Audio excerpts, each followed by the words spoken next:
Assalamu Alaikum. Hello friends, welcome back to my channel. இன்னைக்கு நம்ம சேனல்ல ரொம்ப சூப்பரான எண்ணெய் கத்திரிக்காய் புளிக்குழம்பு எப்படி செய்யலாம்னு தான் பார்க்க போறோம். இந்த எண்ணெய் கத்திரிக்காய் புளிக்குழம்பு எங்க பாட்டி சொல்லி கொடுத்த அதே மெத்தட்ல செஞ்சு காட்ட போறேன். கடைசி இதுல ஒரு பொடி ஒன்று ஆட் பண்ண போறோம். அதுதான் இந்த குழம்புக்கே டேஸ்ட் கொடுக்க போகுது. சோ வீடியோ வந்து ஸ்கிப் பண்ணாம ஃபுல்லா பாருங்க. இப்போ வாங்க வீடியோக்குள்ள போகலாம். எண்ணெய் கத்திரிக்காய் புளிக்குழம்பு செய்யறதுக்காக எல்லா பொருளும் நான் எடுத்து வச்சிருக்கேன். என்னன்னு பார்த்தறலாம். இதுக்கு மெயினான இன்க்ரீடியன்ட்ஸ் என்னென்னு பார்த்தீங்கன்னா சின்ன வெங்காயம் தான். இந்த குழம்பு சின்ன வெங்காயத்தில் செஞ்சிங்கன்னா தான் டேஸ்ட் ரொம்ப நல்லாயிருக்கும். சின்ன வெங்காயம் ஆட் பண்ணுறதுலேயும் ஒரு விதம் இருக்குது, அது என்னென்னு பார்க்கலாம். சின்ன வெங்காயம் இந்த மாதிரி ரொம்ப பொடிசாக இருந்தது அப்படின்னா நீங்கள் அப்படியே சேர்த்துக்கலாம். அப்படி இல்லை சின்ன வெங்காயம் கொஞ்சம் பெருசாக இருந்தது அப்படின்னா இந்த மாதிரி குறுக்கால் 1/2 கட் பண்ணி சேர்த்துக்கோங்க. இந்த மாதிரி சேர்த்திங்கன்னா தான் புளிக்குழம்போட டேஸ்ட் நல்லாயிருக்கும்.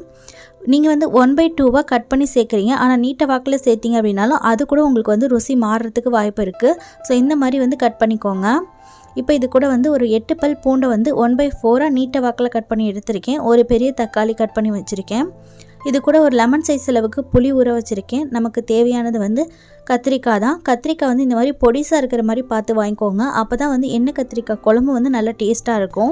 நான் 300 கிராம் அளவுக்கு நாட்டு கத்திரிக்காய் எடுத்திருக்கேன். கத்திரிக்காயோட காம்பில் நுனி பகுதியை மட்டும் கட் பண்ணிக்கோங்க. நான் முழுசாக வந்து காம்போடு தான் சேர்க்க போகிறேன். அப்போ தான் குழம்போட டேஸ்ட் நல்லாயிருக்கும். இப்போ கீழே வந்து இந்த மாதிரி 3/4 வாசி மட்டுமே வந்து ப்ளஸ் மாதிரி கட் பண்ணிக்கோங்க. ஃபுல்லாக கட் பண்ணிங்க அப்படின்னா கத்திரிக்காய் வந்து செய்யும்போது உடஞ்சி போயிடும். ஸோ 3/4 வாசி கட் பண்ணிவிட்டு நல்லா வாஷ் பண்ணிக்கோங்க. உள்ளே புழு பூச்சி இருக்கான்னு செக் பண்ணிக்கோங்க. கத்திரிக்காய் வந்து நீங்கள் குழம்பு தாளித்து விட்டதுக்கப்புறமா கட் பண்ணிக்கோங்க. நான் வீடியோக்காக முன்னாடியே கட் பண்ணி காட்டிட்டேன். இப்போ குழம்புல சேர்க்குறதுக்காக ஒரு பொடி ரெடி பண்ணிக்கலாம். அதுக்காக மண் சட்டி எடுத்திருக்கேன். அதில் 1/2 டீஸ்பூன் வெந்தயம், 1/2 டீஸ்பூன் அளவுக்கு ஜீரகம் சேர்த்துட்டு இதை மிதமான சூட்டில் வச்சு பொன்னிறம் ஆகிற வரைக்கும் ஃப்ரை பண்ணிக்கோங்க. ரொம்ப வந்து கலர்லாம் சேஞ்ச் ஆகிடக்கூடாது. கரிஞ்சு போயிடுச்சு அப்படின்னா குழம்போட டேஸ்ட் நல்லா இருக்காது, கசந்து போன மாதிரி ஆகிடும். ஸோ இந்த ஸ்டைல்லே வந்து எடுத்துருங்க. இப்போ நம்மளோட வெந்தய ஜீரகம் ரெடியாக இருக்குது. இப்போ நம்ம குழம்பு தாளித்து விட்டுக்கலாம். மறுபடியும் அதே மண் சட்டியில் நான் வந்து 4 டேபிள் ஸ்பூன் அளவுக்கு நல்லெண்ணெய் சேர்த்துருக்கேன். நல்லெண்ணெய்க்கு பதிலாக நீங்கள் கடலெண்ணெய் கூட யூஸ் பண்ணிக்கலாம். இதில் 1/2 டீஸ்பூன் வெந்தயம், 1/2 டீஸ்பூன் ஜீரகம், 1/2 டீஸ்பூன் அளவுக்கு கடுகுளுந்தம்பருப்பு, ஒரு 10லேருந்து 12 சோம்பு ஆட் பண்ணிக்கோங்க. வாசனை நல்லாயிருக்கும். இப்போ இதெல்லாம் வந்து ஓரளவுக்கு பொரிஞ்சதுக்கப்புறமா இது கூட நம்ம கட் பண்ணி வச்சுருந்தா கத்திரிக்காயும் சேர்த்துடலாம். நீங்கள் வெந்தயம், ஜீரகம், சோம்பு இதெல்லாம் சேர்த்துட்டு அதுக்கப்புறமா கத்திரிக்காய் சேர்த்திங்க அப்படின்னா இதோட ஃப்ளேவர் வந்து நல்லாயிருக்கும். அப்படி இல்லைன்னா நீங்கள் நார்மல் வந்து ஆயில் மட்டும் ஆட் பண்ணிவிட்டு கத்திரிக்காய் வந்து ஃப்ரை பண்ணி எடுத்துக்கலாம். ஆனால் நான் எப்போயுமே இப்படி தான் கத்திரிக்காவை ஃப்ரை பண்ணிக்குவேன். கத்திரிக்காய் வந்து ரொம்ப நேரம்லாம் ஃப்ரை பண்ணணும் அப்படின்னு அவசியம் இல்லை. உங்களுக்கு மேலே இருக்க தோல் வந்து லைட்டாக சாஃப்டாகவும் சுருங்கியும் வரும். அந்த ஸ்டேஜ் வரைக்கும் ஃப்ரை பண்ணிக்கிட்டால் போதும். ஒரு 2லேருந்து 3 நிமிஷம் ஆகும். ஹை ஃப்ளேமில் வச்சு ஃப்ரை பண்ணிக்கோங்க.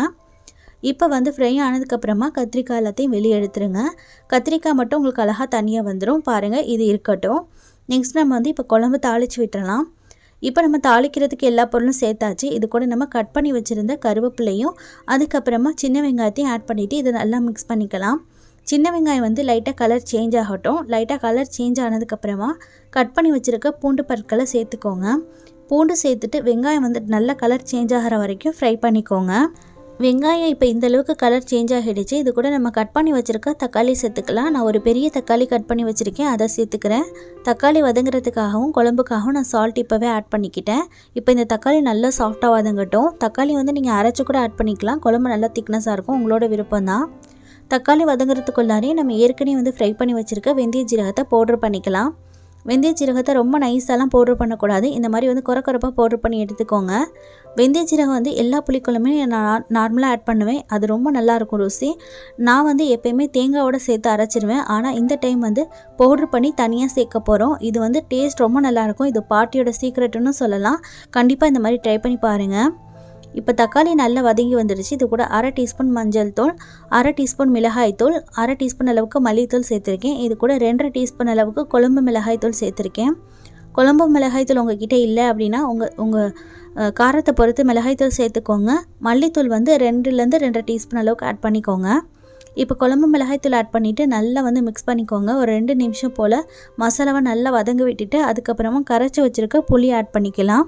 நான் வந்து ஒரு லெமன் சைஸ் அளவுக்கு புளியை கரைச்சி எடுத்திருக்கேன். உங்கள் புளிப்பு சுவைக்கு ஏற்ற மாதிரி புளி ஆட் பண்ணிக்கோங்க. இப்போ இதுக்கு தேவையான அளவுக்கு தண்ணி ஆட் பண்ணிக்கோங்க. தண்ணி ஆட் பண்ணிவிட்டு நம்ம ஏற்கனவே வறுத்து அரைச்சி வச்சுருந்த வெந்தய ஜீரக பவுடர் வந்து இதில் 2 டீஸ்பூன் அளவுக்கு நான் ஆட் பண்ணிக்கிட்டேன். ஆட் பண்ணிவிட்டு நல்லா மிக்ஸ் பண்ணிவிட்டு மூடி போட்டு 10 நிமிஷம் வரைக்கும் இதை டிஸ்டர்ப் பண்ணாமல் கொதிக்க விட்டுக்கோங்க.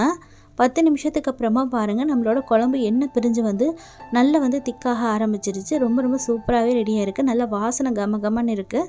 இந்த ஸ்டைலில் நம்ம வந்து வதக்கி வச்சுருந்து கத்திரிக்காய் ஆட் பண்ணிக்கலாம். இந்த குழம்பு வந்து 4லேருந்து 5 பேர்கிட்ட தாராளமாக சாப்பிட்லாம். நீங்கள் ஒரு டைம் செஞ்சு வச்சிட்டிங்க அப்படின்னா சூடு பண்ணி 10 நாள்லேருந்து 15 நாள் வரைக்கும் இதை வச்சு யூஸ் பண்ணிக்கலாம். குழம்பு வந்து பழசு ஆக டேஸ்ட் ரொம்ப நல்லாயிருக்கும். கண்டிப்பாக வந்து ட்ரை பண்ணி பாருங்கள். இப்போ கத்திரிக்காய் சேர்த்துட்டு மறுபடியும் வந்து மீடியம் ஃப்ளேமில் ஒரு 10 நிமிஷம் கொதிக்க விட்டு எடுத்துருந்தேன். குழம்பு வந்து திக்னஸ் ஆகிடுச்சான்னு மட்டும் பார்த்துக்கோங்க. கத்திரிக்காய் வதக்கியிருக்கனால நமக்கு சீக்கிரமாகவே வெந்து வந்துடும். கத்திரிக்காய் ரொம்ப குழஞ்சி போகாத அளவுக்கு வேக விட்டு எடுத்துக்கோங்க. இப்போ குழம்பு வந்து ரெடி ஆகிடுச்சு. இந்த கன்சிஸ்டன்சிலேயே நான் வந்து அடுப்பை ஆஃப் பண்ணிக்கிறேன். இப்போ ஒரு 5 நிமிஷம் போல் ஆகிடுச்சு. குழம்பு பாருங்கள் இன்னும் நமக்கு நல்லா திக்காகிடுக்கு. எண்ணெய் மிதக்க அருமையான எண்ணெய் கத்திரிக்காய் குழம்பு ரெடி ஆகிடுச்சு. நம்ம இதில் நல்லெண்ணெய் சேர்த்து செஞ்சுருக்கனால குழம்போட டேஸ்ட் நல்லாயிருக்கும். அது மட்டும் இல்லாமல் வயிறு புண்ணுக்கும் ரொம்ப நல்லது. எங்கள் பாட்டி சொல்லி கொடுத்த மெத்தடில் நான் உங்களுக்கு இன்றைக்கி செஞ்சு காட்டியிருக்கேன். கண்டிப்பாக வெந்தய ஜீரகம் ஆட் பண்ணிவிட்டு நீங்களும் இந்த குழம்பு ரெசிபியை ட்ரை பண்ணி பாருங்கள். ரொம்ப ருசியாக இருக்கும். சுட சாதத்தோடு அருமையாக இருக்கும். சப்பாத்தி கூட ரொம்ப நல்லாயிருக்கும். கண்டிப்பாக ட்ரை பண்ணி பார்த்துட்டு டேஸ்ட் எப்படி வந்தது அப்படிங்கிறத ஃபீட்பேக் சொல்லுங்கள். வீடியோ பிடிச்சிருந்ததுன்னா லைக் பண்ணிக்கோங்க. உங்கள் ஃப்ரெண்ட்ஸ் அண்ட் ஃபேமிலி கூடயும் ஷேர் பண்ணிக்கோங்க. மறக்காமல் சேனலை சப்ஸ்கிரைப் பண்ணிக்கோங்க. இதே மாதிரி வேறொரு ரெசிபியோட மீட் பண்ணுறேன். ஓகே ஃப்ரெண்ட்ஸ், பாய்.